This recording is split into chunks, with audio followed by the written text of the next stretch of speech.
Les amis, vous le savez, j'essaye d'être le plus positif possible. Et Dieu sait que malgré l'actualité, il y a quand même des raisons d'espérer, de très nombreuses raisons en réalité.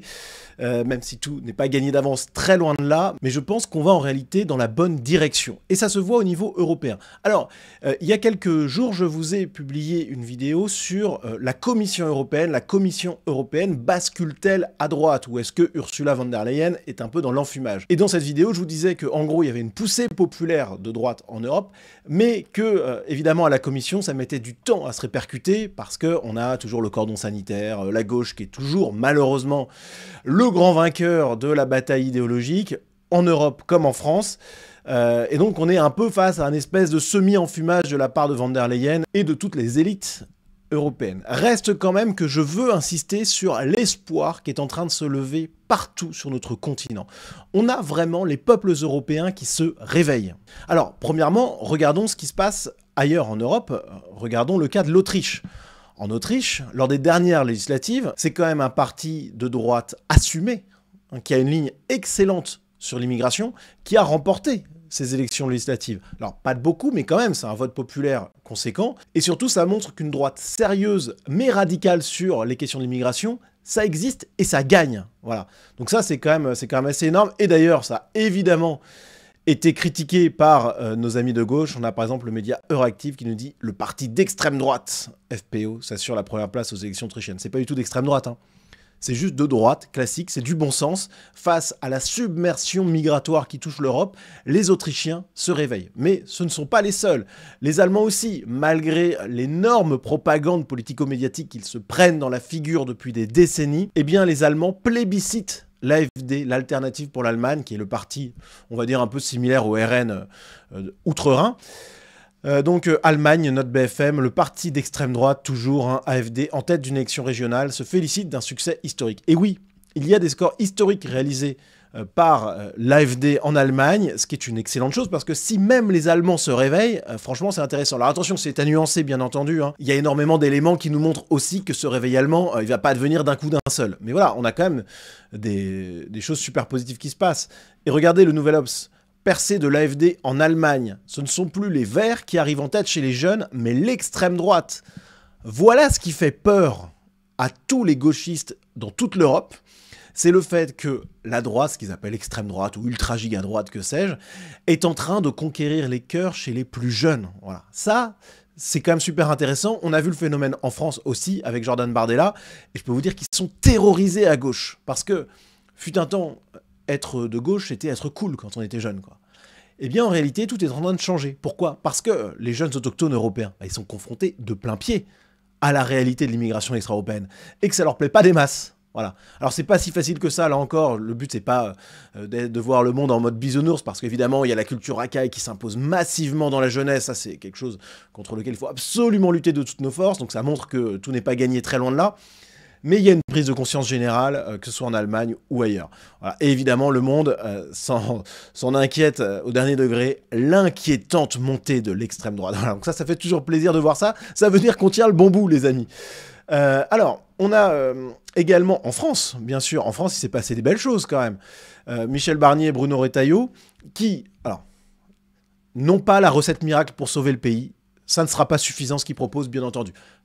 On est d'accord. Mais ça va dans le bon sens, et c'est évidemment positif. Ça montre la droitisation du pays, et surtout, la France était un pays qui était globalement à droite depuis très longtemps. Sur les questions d'immigration, c'est évident, tous les sondages le montrent. Là, en quelque sorte, on entérine politiquement cette réalité sociale, sociétale. Donc c'est super intéressant, et ça va montrer que la droite au pouvoir, ça fonctionne, ou en tout cas, même si là, ça va pas permettre de sauver le pays, c'est pas la catastrophe.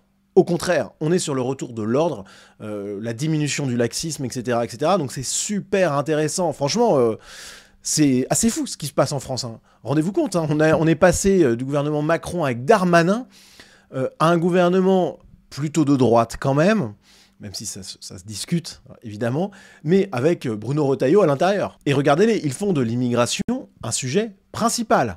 Voilà, c'est clairement quelque chose qui est pour eux, comme ils le disent, hein, en haut de la pile. Voilà, c'est le sujet de ce gouvernement Barnier-Retailleau, avec le budget bien entendu. Enfin, en même temps, le bateau France coule de tous les côtés, donc il faut colmater un peu à droite à gauche. Ça c'est clair, enfin plutôt à gauche d'ailleurs qu'à droite. Mais vous voyez qu'il y a clairement une préoccupation de droite. Et ça, quel meilleur signal pour reprendre espoir et se relancer dans le combat avec encore plus de force. Donc on a des signes positifs, que ce soit en France, en Autriche, en Allemagne, dans plein d'autres pays d'Europe, évidemment. Alors, attention, comme je disais, rien n'est gagné, très loin de là.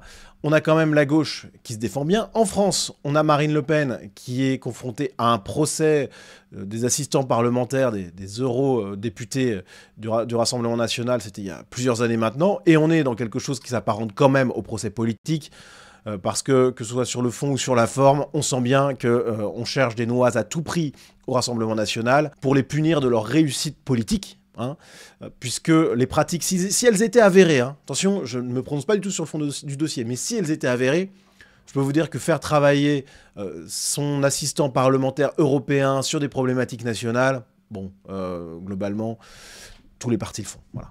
Bon, bref. Mais on a donc, là, on a une offensive de la gauche contre le Rassemblement National. De la même manière, en Italie, on a Matteo Salvini, qui risque 6 ans de prison pour violation des droits de l'homme. On connaît l'histoire, hein, c'est simplement qu'il a été attaqué par des ONG, des juges rouges de tous les côtés, parce qu'il a voulu mettre un terme à l'activité criminelle des passeurs, des ONG pro-migrantes et compagnie, qui non seulement submergent l'Italie, mais également toute l'Europe. Donc c'est évidemment pour ça qu'il a été puni. Et vous voyez que la gauche, quand même, elle sait se défendre. Voilà. Donc on a Matteo Salvini qui est en procès là aussi, hein, et le JDD qui s'interroge, hein, protéger les frontières peut-il devenir un crime d'État? Et oui, ça c'est la grosse question. Mais en fait, pour des gauchistes, oui.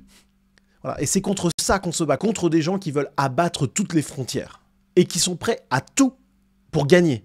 En face de nous, on a des ennemis qui sont prêts à instrumentaliser la justice, alors que pourtant ils se disent les défenseurs de l'état de droit et compagnie. Tout ça, c'est du pipeau. C'est une guerre à mort, une guerre pour le pouvoir, et une guerre ultimement pour la destruction ou la préservation de la civilisation européenne. Ces types-là sont prêts à tout. Voilà. On a aussi en Allemagne, face au succès de l'AfD, quelle est la réaction des gauchistes? Eh bien, on parle d'interdire ce parti. Enfin, je sais pas si vous vous rendez compte de la folie. On a un parti qui rassemble énormément d'électeurs allemands, et on a les gauchistes locaux qui sont prêts à l'interdire, purement et simplement. Voilà, c'est orwellien, en réalité. Parce qu'en plus, l'AfD, je veux dire, c'est pas un parti dégénéré, ultra radical. C'est un parti qui a des positions qui sont dures sur l'immigration vues par la gauche, mais dans plein de pays du monde, tout ce que propose l'AfD, c'est le strict minimum. Tout comme pour le RN en France, c'est vraiment le strict minimum. Mais vous voyez que même si on a le vent dans le dos, en face, les types, ils le sentent et ça leur fait peur, quoi.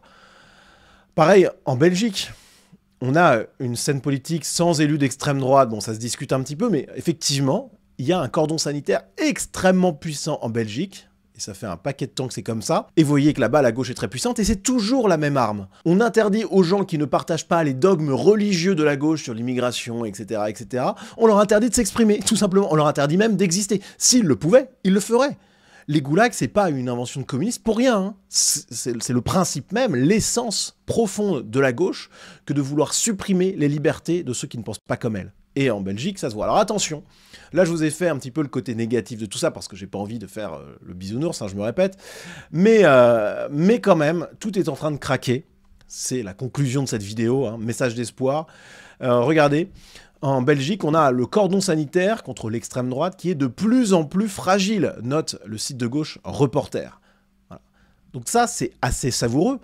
Même en Belgique, où le cordon sanitaire est le plus puissant d'Europe peut-être, hein, même si en France, c'est vrai que c'est quand même pas mal, mais en Belgique, c'est encore plus costaud, c'est en train de se fragiliser. Voilà. Donc ça, c'est super intéressant. Ça montre que le réel, là encore, est beaucoup plus puissant que le dogme gauchiste. On pourrait parler bien sûr de la France. La France, le cordon sanitaire, aujourd'hui, qu'est-ce qui se passe? Il est en train d'exploser. Il explose parce que on a le Rassemblement National, les LR et les macronistes qui ont formé, bon an mal an, un gouvernement commun. Oui, c'est exactement ça qui s'est passé en France. Bon bah c'est absolument génial. Là, le cordon sanitaire, il est atomisé, les amis. Ça c'est... Alors, évidemment, jusqu'aux prochaines élections où là on va avoir les macronistes qui vont peut-être encore avoir peur de leur ombre, ça c'est possible. Mais globalement, on voit que là, ce qui est en train de se passer, c'est une normalisation phénoménale pour le Rassemblement national. Et pour la droite de manière générale. Donc, franchement, hyper intéressant. On est dans une époque qui est passionnante, qui est en pleine effervescence. C'est l'ébullition permanente politiquement. Il se passe plein de choses. Et ce qui est excellent, c'est que globalement, ça va dans notre sens. Donc, réjouissons-nous, c'est quand même assez exceptionnel. Et puis, pour conclure, sur ce réveil européen, on a les 27 pays de l'UE qui se sont déclarés favorables à une nouvelle loi pour accélérer les expulsions de migrants. Voilà. La Commission européenne, qui, de manière un petit peu forcée et artificielle, a été obligée d'embrayer un peu le pas. J'en parle dans ma vidéo sur la question. Bref, vous voyez qu'il y a quelque chose qui change. Il y a quelque chose qui est en train de bouger dans toute l'Europe. C'est peut-être pas tout de suite maintenant le grand réveil des Européens. Pour ça, il va falloir attendre un petit peu. Et surtout, il va falloir bosser. Il va falloir que nous tous, on continue notre boulot, qu'on prenne notre petit bâton de pèlerin, qu'on aille convaincre nos proches, qu'on aille porter la bonne parole, qu'on fasse en sorte que nos idées s'imposent dans le débat public, parce qu'il y a ce réveil-là qui est profond, puissant, massif face au ravage de l'immigration extra-européenne, ok, mais il n'y a pas encore la structuration idéologique nécessaire. Et c'est ce à quoi j'essaie de m'employer à mon modeste niveau. Je sais qu'il y a beaucoup de gens qui font ça, et je crois que c'est le prochain grand combat de la droite. Après avoir gagné le combat électoral, et globalement, après être entré dans une phase de normalisation, sur le plan, on va dire, politique avec un P minuscule, maintenant il va falloir rentrer dans l'arène politique avec un P majuscule, c'est-à-dire idéologique, et il va falloir porter le fer contre la gauche sur son terrain, le terrain idéologique. Et là, les amis, ça va secouer. Mais là, tout ce qu'on a vu dans cette vidéo, ça peut que nous entraîner à aller encore plus vite, plus loin, plus fort. C'est ça notre objectif, c'est ça qu'on va faire, c'est ça que je vais essayer de faire à mon niveau, évidemment. Mais en tout cas, dans toute l'Europe, on assiste à quelque chose qui est absolument magnifique. On va peut-être enfin en finir avec cette maladie mentale qu'est le gauchisme, qui nous a quand même bien handicapés ces dernières décennies, qui a rendu l'Europe malade, hein. Tout simplement, il n'y a pas d'autre mot, avec le socialisme délirant, avec la fin de la prospérité, la pauvreté, avec la tiers-mondisation, etc.